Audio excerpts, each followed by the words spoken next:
You're watching KTN's premier international talk show, Diaspora Voice. I'm your host, Joy Doreen Bira. Now, every week we discuss issues affecting Kenyans both at home and abroad. Today, we will feature Uhuru's cabinet, our new entertainment brand, SDE, and the role of the diaspora in Kenyan politics. This week, the media has been camped outside State House waiting for President Uhuru Kenyatta to name his cabinet nominees. This exercise has been viewed by many as the first test of his leadership. After a long and anxious wait, Uhuru Kenyatta's cabinet finally took shape. With new faces unknown to the public, some not so new faces, some old guards in the public service, some who abandoned their corner offices in the corporate world, to the return of poll losers, former cabinet ministers Najib Balala and Charity Ngilu. Hawa wenzetu wawili hawatakuwa wanasiasa, na tumekubaliana na hawa ya kwamba watawacha jukumu zao zote za kisiasa. 6 women, Amina Mohamed, Anne Waigoro, Rachel Omamo, Phyllis Jepkosgei, Professor Judy Wahungu and Charity Ngilu made it to the president's list of nominees. For the first time in the country's history, the crucial defense docket will be headed by a woman if Rachel Omamo sails through the vetting process. We are a nation of equal opportunities, and we are going to be a government that ensures that there are equal opportunities for all. President Uhuru Kenyatta defended his decision not to create substantive dockets for youth and women, saying youth and women affairs will be mainstreamed in all sectors of government. There will be youth and women involved in every level of decision making, in every level and participation in the development of our nation. Mining, which was previously under the Ministry of Environment and Mineral Resources, is now a standalone ministry. The president is yet to name 2 nominees to the Ministries of Labor, Social Security and Services and that of Interior and Coordination of National Government. Tunataka sasa bunge iweze kuendelea na kazi yake ya kuvet wale ambao tumeteua. And it was not just about the cabinet secretaries today. Current head of civil service Francis Kimemia remains in government as the secretary to the cabinet, while Lawrence Lenayapa, the former PS for the development of northern Kenya and other arid lands, is the new State House comptroller. With Uhuru Kenyatta's puzzle of cabinet secretaries now almost complete, attention will in coming days shift to Parliament, where MPs will be vetting the nominees before Uhuru Kenyatta's government can be up and running. The Jubilee team has received accolades for picking top-notch professionals for the cabinet slots. However, the inclusion of Najib Balala and Charity Ngilu has dampened the hopes of those who expected a technocrat in those same positions. Our final nominee for today is the Honorable Charity Ngilu. And that is how the president and his deputy went back on their word. Barely 24 hours earlier, the duo had made a resounding declaration. In the cabinet, there will be only 2 politicians, the president and myself. But that tune has quickly changed. President Uhuru found himself in the awkward position of defending the nomination of 2 of his closest political allies. Hawatakuwa wanasiasa, na tumekubaliana na hawa kikamilifu ya kwamba watawacha jukumu zao zote za kisiasa. But this is going to be a hard sell for the president. The 2 Jubilee kingpins came off as lackluster compared to the 14 technocrats unveiled before them. The predictions on tough times ahead for the duo also followed the president's curveball. Charity Ngilu and Najib Balala will undergo the test of times when they appear before the Parliamentary Committee on Appointments and the whole House. But they have brought to us partisan politicians. Some of them are very questionable past in ministries. For the former tourism minister, experts argue his colorless CV may be his downfall. For the former water minister, claims of corruption, nepotism and tribalism against her could be the ghosts that could haunt her cabinet comeback.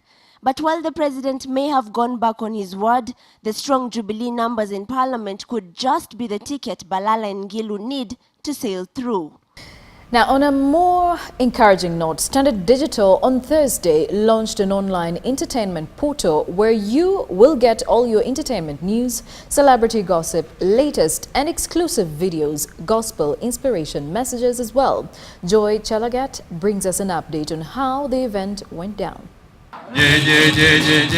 Atutaki ukileta nyenyenye wapi fimbo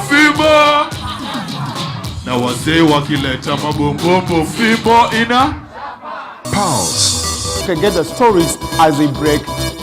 Straighter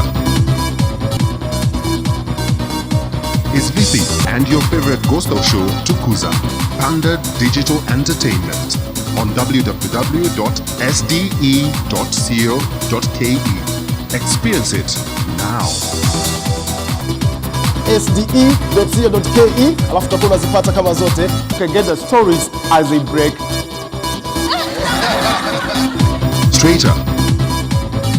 I'm therefore delighted to announce the launch of Standard Group's revolutionary online entertainment platform, the Standard Digital Entertainment, SDE.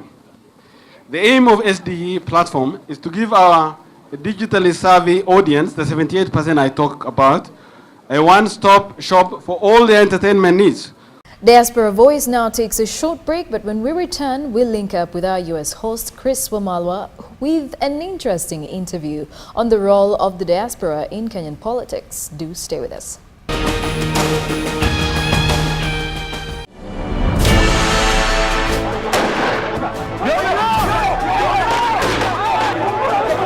Maybe it was a flesh wound, maybe the leg or the arm. My heart has been broken from that day. His death impacted me. It made me realize that I needed to live for something bigger. The police said they were on the trail of the killers. So for me, it looked like there was a breakthrough.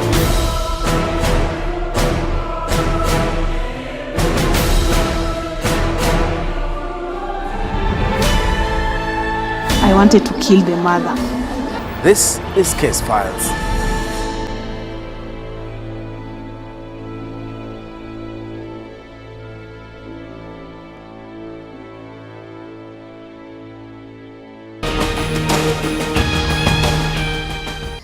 Welcome back. You're watching Diaspora Voice. Kenyans living in the diaspora are a disappointed lot. Many lament that despite investing heavily in the country, they're denied the opportunity to participate in governance. Now, the recent cabinet appointments have yet again given them cause to complain of non-inclusion.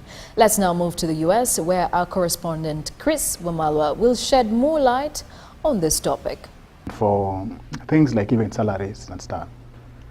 Actually, Chris, in terms of the situation on the ground now, it's a very normal reaction. And I want to echo what the President-elect mentioned, that there will be teething problems.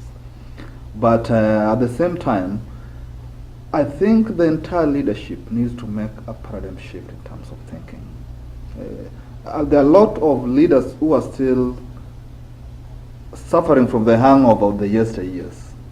To an extent that they've not known that the new system is coming with a lot of stringent constitutional restrictions, stringent framework in terms of planning and decision making. And I want to bring you back, even during the swearing in, you could see how everything was condensed within a framework, up to the limitation of time, where at some level they were so concerned that if 2 counts before the swearing in is done, then technically will be in contravention of the Constitution.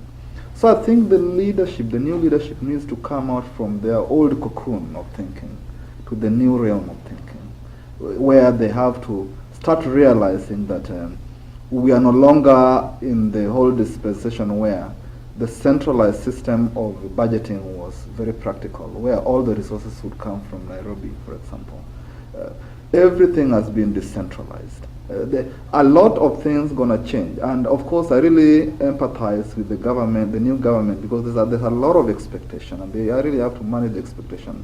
A case in point is the laptops, for example, of the class 1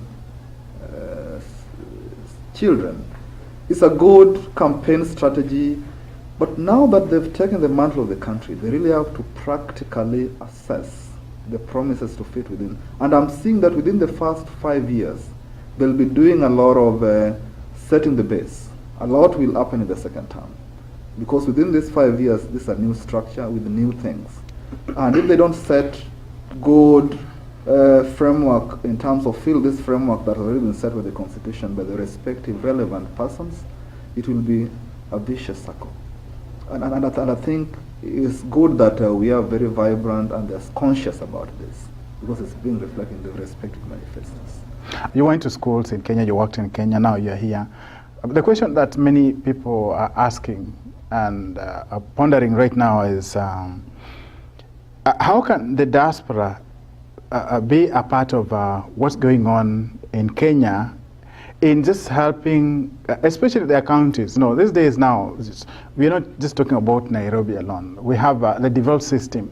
Everybody's expected to take part in their counties. You know, all these talents. How can the country benefit from all these talents? Okay, the ICT is a very important component of development process, and it's good that part of the priority of the incoming government has been to improve the information technology. Of course, information technology has its own repercussions, especially for a very, very culturally dynamic society where we come from.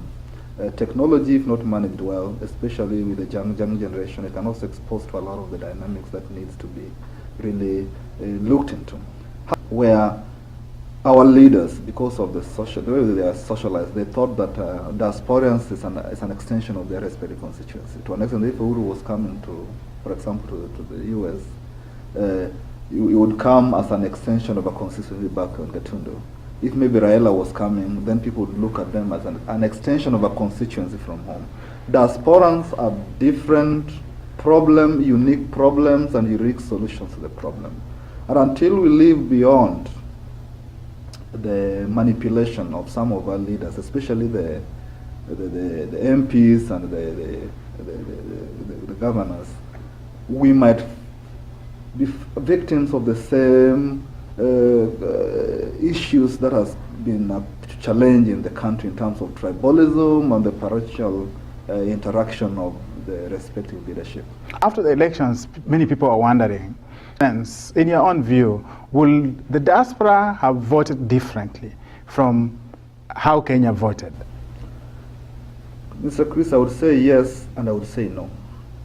Yes, to the extent that the diasporans have a common bond that binds us together. As neighbors, my best friend is a Kikuyu. It's called Mwangi. And you realize that our relationship goes beyond the tribal inclinations. In terms of our policies, in terms of our philosophies, we view Kenya the same way. We view the development the same way. In terms of the leadership of the country back at home, when leaders come, they come with the notion that, our son, our brother. And that culture of our son and our brother, to me, is not with the common Mwananchi, even back at home. And that's why I'm saying for a long time, there's been a political conspiracy, I would call it, where our leaders have made us to believe that we are from different regions, we belong to different orientation, and they do it for the sake of their political survival. And I think Kenyans are changing too, because they've realized that at the end of the day, the Luos would be killing each other, the Kikuyus, but at the end of the day, you'll see Raila and Honorable Raila and Kalonzo go to meet Honorable Uhuru Kenyatta in the State House. Many observers have said that Uhuru and Ruto have started off very well.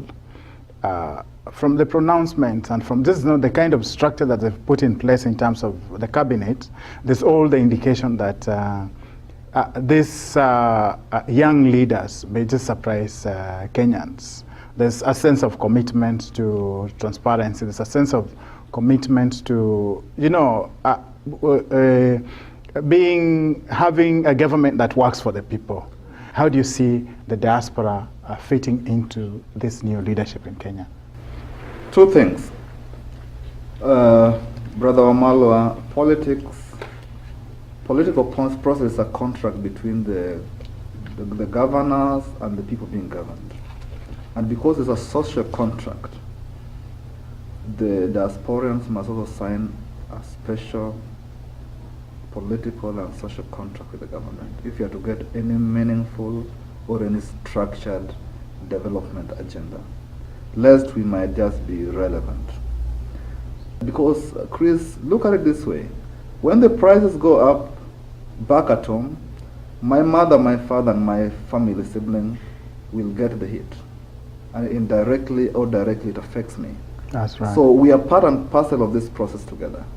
And I think one thing that the diasporans also must demystify, this notion that we are externals, we are operating from externalities. We are part and parcel of that land.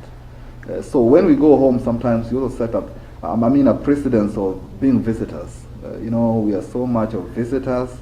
We are so much loosely engaged in the process to an extent that we are seen as, these visitors have now come back, While in the real sense, maybe some of the projects we've contributed directly. Like when my local church is being built, of course, if I have the opportunity and I know it on time, I'll send, some donation to it. If maybe there's a funeral, family funeral, or friend's funeral, of course, I'll be privileged to send something as part of the contribution. Viewers, that was Mr. Dongo speaking to us about the role of the diaspora in the new government, now that the government is being formed. And as it is, our call always says that we are part of Kenya, we love the country, and we should find every excuse and every reason to be involved. This is right now, there's a process, a political process going on. In spite of the fact that the diaspora was not able to vote, you can still contribute in whichever way and move very close right now that the government is being formed. Don't be left behind, because before you know it, 2017 will be here and we'll still have the same issues. So that is it from me. I'm your host, Chris Wamalwa.